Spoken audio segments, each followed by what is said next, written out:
I'll be saying a story about a carpenter and a painter. So once upon a time, in a vast kingdom, there was a king, and the name of the king was Gencheko. And Gencheko was very fond of every art, and he used to appreciate everything that he used to see.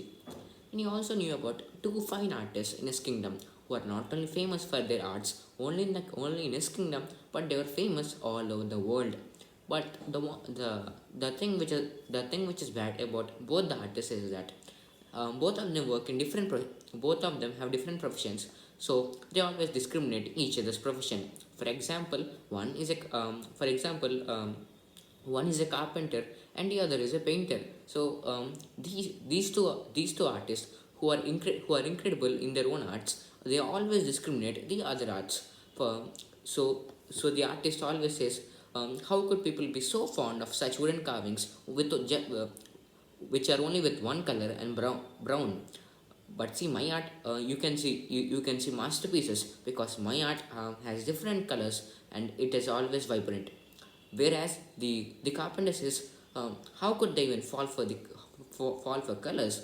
Anyone can draw colors. Even a child can draw colors.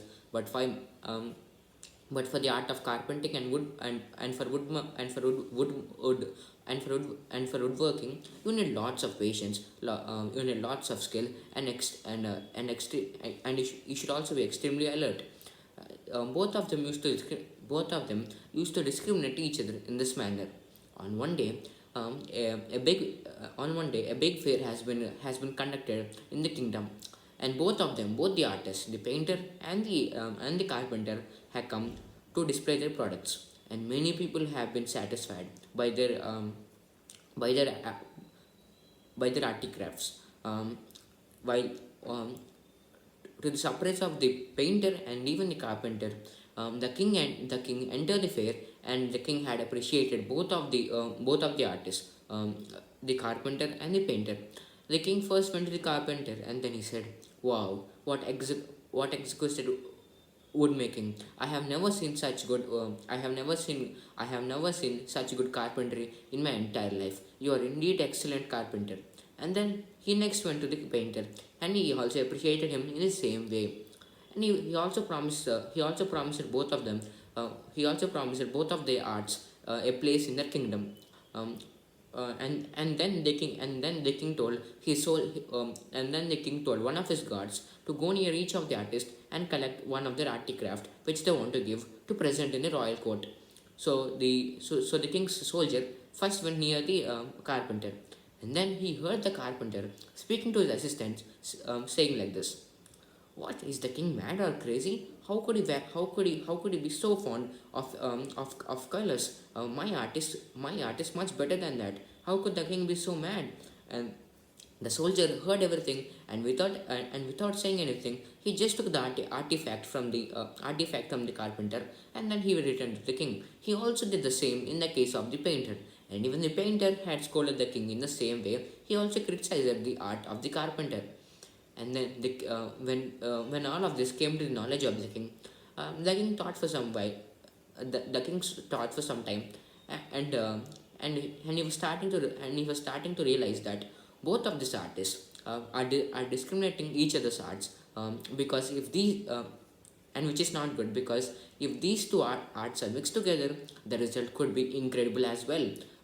The result could be so much better that the result could never be compared to the individual works. So the king had a plan to unite these two arts. So on one day, the king have invited both of them, and they have and the king had given some work to both of them. To the carpenter, the king gave a work, and the work was that he needs to carve pillars and archways with beautiful angels on them, beautiful animals and nature on them, um, which will lead the people of the kingdom into the royal court.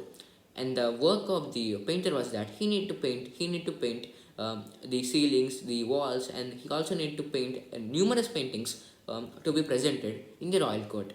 All of this work must be done under 3 months. Both of them have happily agreed, and they have worked in such a competition to fight against each other in the presentation. On the last day, after 3 months, the people have seen everything, including king. and all of them, including the king, have admired both of their arts. And then they just came to realize what fools they have been. When the artways of the carpenter and the paintings of the painter have combined, the result was it was never better. From that day, the carpenter and the painter, they have worked together. They have been more happy. They have also satisfied more customers, and from that day they have lived happily, and they have learned to never discriminate each other's work. Thank you.